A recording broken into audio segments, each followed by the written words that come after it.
Welcome to Law Talk Today, a series devoted to bringing you informative and educational programs focused on issues of law, government, and community.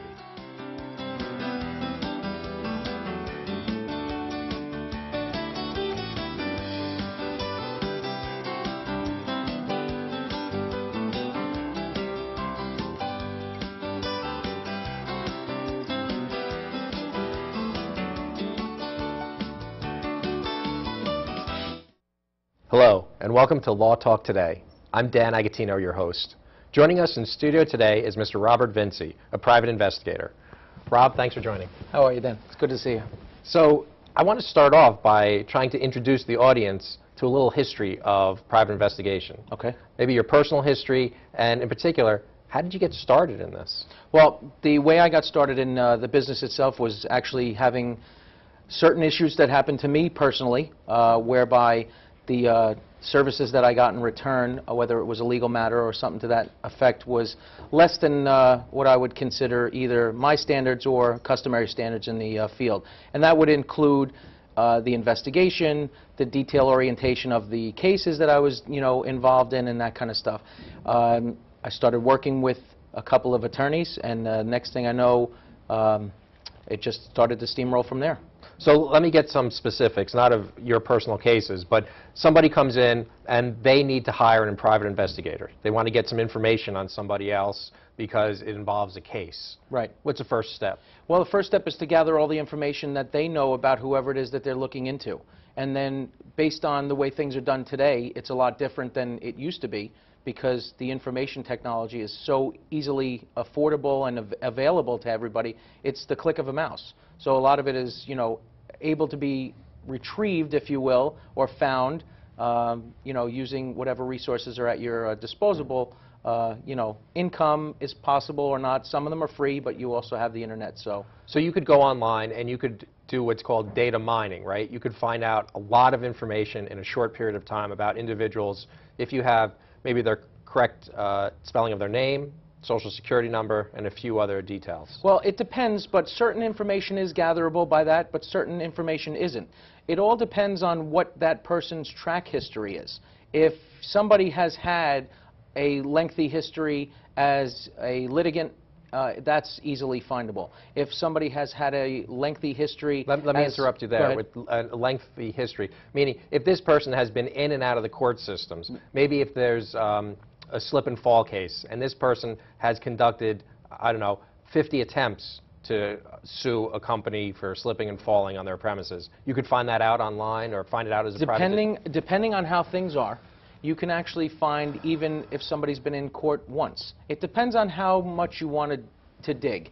There are issues with, trying to find certain information, because nowadays, with the amount of population that we have, there's quite a few instances where people share the same names and really have, the same initials. And so a lot of it is, filtering, and a lot of it, data mining, I don't know that I would call it that, but it is possible to do it online. However, there's more that goes into it, and you need to get, the first step is to gather as much information from the person that comes in to see you in order to, to then go from there. Has there ever been somebody comes in, they say, I have a case, this is what I'm looking for, and you tell them, look, it's cheaper for you to do it yourself, you could find out the information easily? I can't say that I've done it that way. I would basically offer them the opportunity for me to pull up a preliminary report and tell them, this is what I can find out, and if you want me to go deeper, there could be some costs involved. It also could, be costs related to the amount of time that I have to put into it. It all can be dependent on what it is that they're looking for. Every case is specific to itself. It's different. And, with whoever you're looking for, sometimes cost is not an issue to the person. They just want all the information that they can get. So take me through step by step. Somebody comes in and they're getting a divorce, let's say, or they're looking for some information about a person that they're in litigation with. And you do what? You take... I'll take it a step further. I'll give you a little bit more of an easier detailed. A lot of cases that come through the door are people that are looking for somebody, whether it's male or female, father, mother, looking for somebody that's skipped on child support.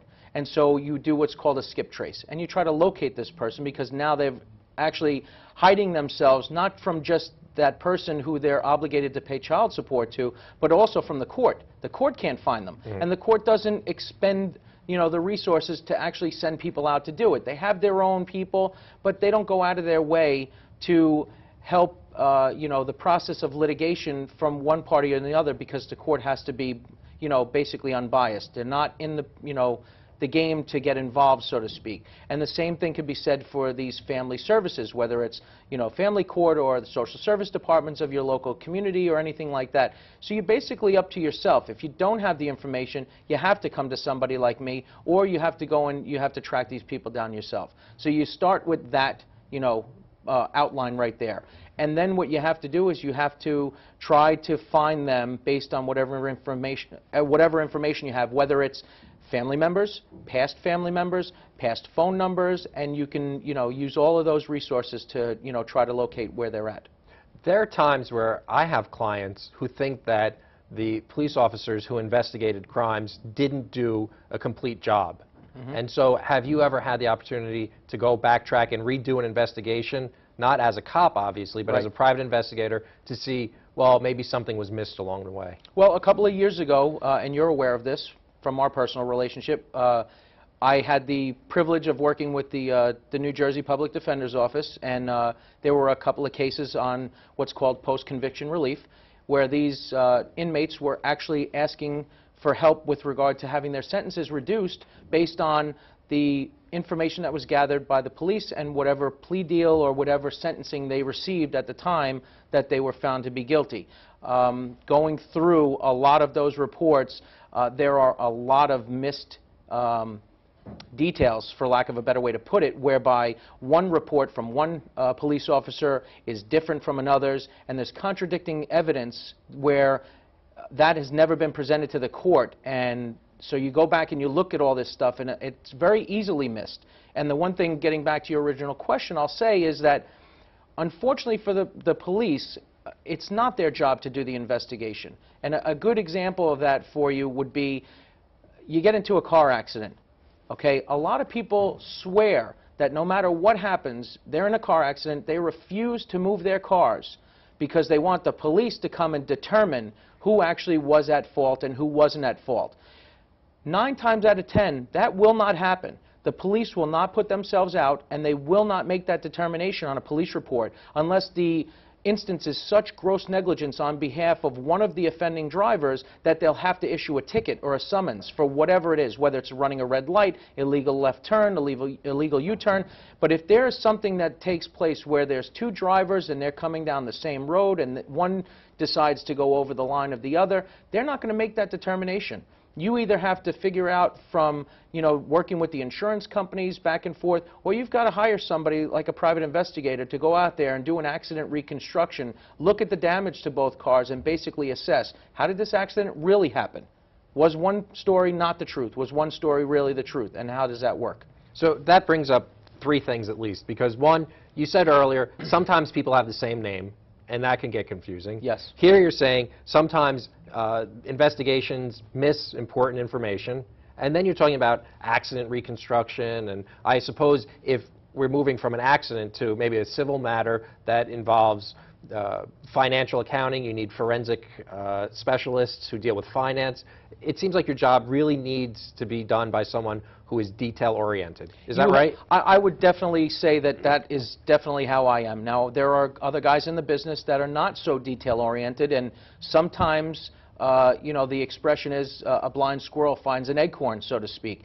And there are guys out there that are, doing the job, and they're still, able to have a success rate, but it all depends on where you're looking for. When you're talking about a case that is so complex and you're trying to reconfigure everything, whether it's an accident, whether it's trying to deal with a contractual issue and certain things of that nature, you need somebody that's detail-oriented, because they've got to make sure they dot their I's, cross their T's, and they check into everything. Again, going back to those post-conviction relief cases, had the officers that wrote all of their reports, and I don't want to say that they needed to sit down and talk to each other, but if one person is writing one thing and then the other officer that's writing a report at the same time is writing something totally different,